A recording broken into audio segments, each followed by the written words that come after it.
emotions are uncomfortable when you have resistance towards it.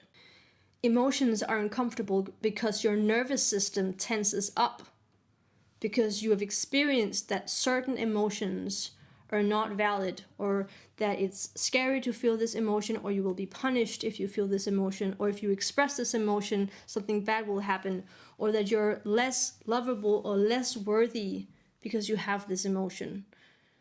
When you just allow the emotion, then you can be present with it. Then you can be relaxed with it and just allow it to be expressed. Like watching a movie that makes you cry, like watching something that moves you, and just allowing the tears to flow. Like just let it be. Like, it's not a problem.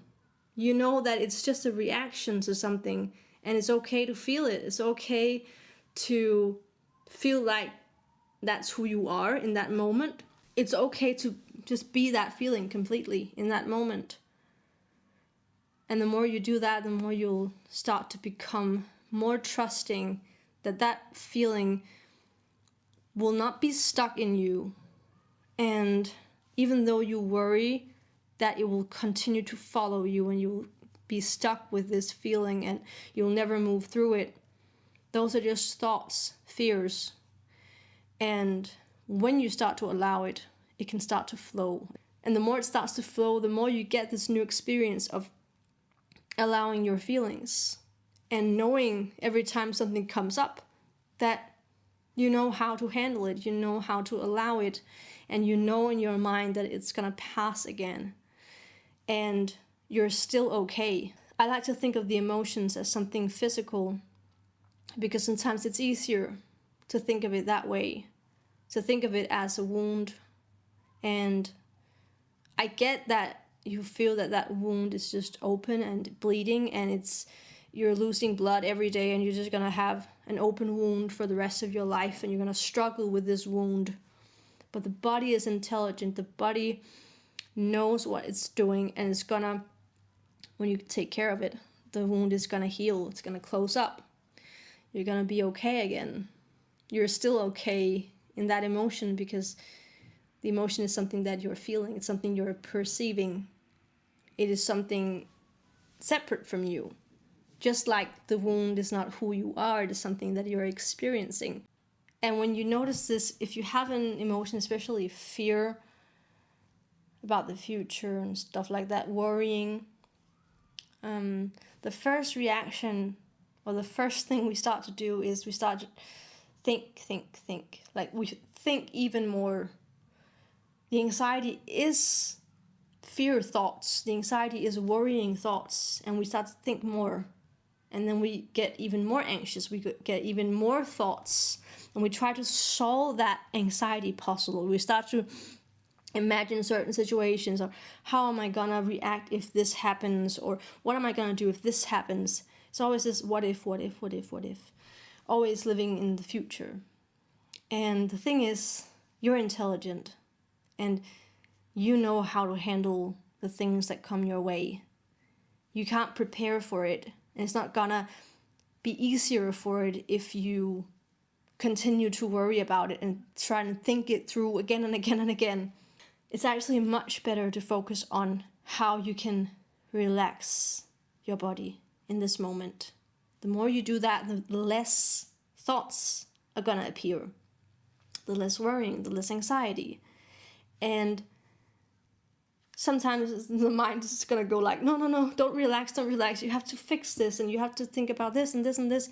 But the thing is, when you start to relax, those things will not become an enemy anymore. It's just gonna be like, okay, if this happens, so be it. If that happens, so be it. I'm okay.